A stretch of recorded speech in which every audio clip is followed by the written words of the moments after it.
at Denver with Esper Stoneblade. Fairly dominant SCG Open and Invitational player as well. So he's playing against Michael Lee, who is from Charleston, South Carolina. He's playing a Naya deck similar to the version that we just saw, actually. Although he's a little bigger. He has 4 copies of Farseek as opposed to Arbor Elf, and he also has 1 copy of Garruk Primal Hunter in his deck, along with 2 copies of Bonfire Lamb. So a little more controlling than the version that we saw prior. So Michael appears to be debating whether or not he wants to give his Boros Reckoner here first strike against a regenerating Wolfear Avenger. It appears that he is, and so those are just going to bounce. Voice of Resurgence connects for 2. And it looks like we didn't see a Wolf Run activation, so we're probably going to get a 4-drop here, and that's exactly what happens. Restoration Angel comes down and blinks his Boros Reckoner, so it allows him to block again this turn. And Wijaya is playing a Bant Hexproof deck, which, you know, we talked to Cedric earlier. Cedric said he probably would have chosen this deck for this tournament. I mean, Bant Hexproof is the elephant in the room, right? If you assume people aren't going to play it for whatever reason, you can get a huge edge, metagame your deck in that direction. If people are showing up for it and you don't have the right answers, it's probably going to be a long day for you. So yeah, guessing on how much Bant Hexproof is in the room is probably the most important metagame call you can make in this tournament.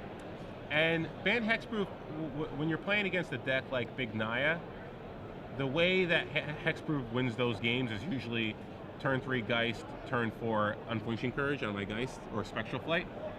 Given the board state here, it's going to be tough for Bant Hexproof to sort of pull this one out.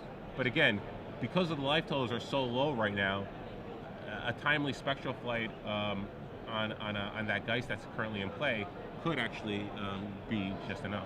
Yeah, because there are cards like Simic Charm that can also pump through damage as well. A very valuable card on Michael's side of the board right now is that Kessig Wolf Run, because it allows him to push through damage without having to attack with so many creatures that he's susceptible to being killed on the way back. Yep.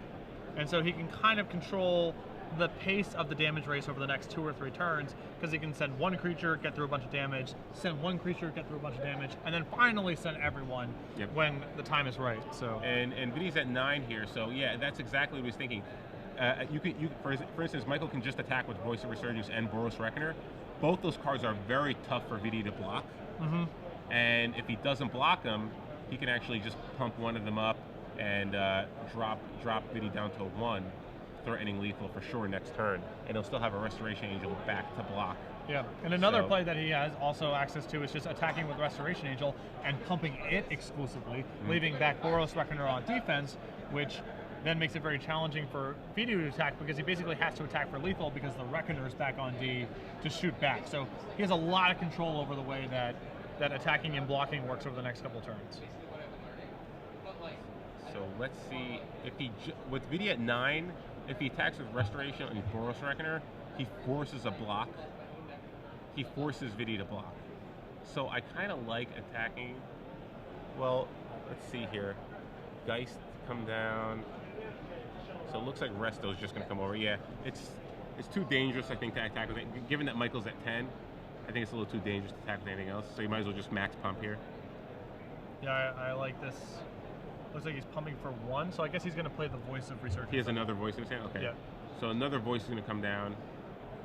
Vidi's now at 5, so without a flyer, that Restoration Angel is threatening lethal next turn. Yep. And again, Boros Reckoner is back on D, which is also very valuable here because it makes attacking for Vidi so much more complicated. Yeah. The Reckoner can shoot back at Vidi or one of his creatures, depending on how he attacks. So. Yeah, like a Rancor on a Wolfear Avenger. You know, that's just 4 damage that he can redirect, or 3 damage that he can redirect back. So there's a couple real subtle pieces in play for Michael that give him a ton of control over the way that attacking and blocking is working. And unless Vidi has a big draw here, he's gonna be able to leverage that into a game win next turn. It looks like it's just land. Yep. Vidi just doesn't have anything to deal with that Wolf Run on the Restoration Angel next turn anyway. So Michael Lee wins this game, moves on to 3-0, where Vidi falls now to 2-1. And Big Naya took out Bant Hexproof, which is kind of what you'd expect. I think Hexproof definitely has the tools to be able to win this matchup. But again, given the kind of board state that we're seeing, Naya just had too many creatures on board. Yeah, no, and this is the kind of matchup. Big Naya is one of probably probably the only deck in the format that you can really think of that doesn't play Edicts and doesn't play Sweepers, and probably still has reasonable game against Pan Hexproof because its threats are so individually powerful, and the Ban Hexproof deck really isn't doing anything to disrupt your curve. You can go mana creature into threat, into threat, into threat. Ban's not going to break that up, and unless they have, you know, an invisible stalker draw, it's pretty hard to actually punch through that. So yeah, and if you don't have the kind of draw that you like, the early, really aggressive enchantment draw that you need from Hexproof, then even a card like Bonfire of the Damned can just blow you out in the mid game. You know. Yeah.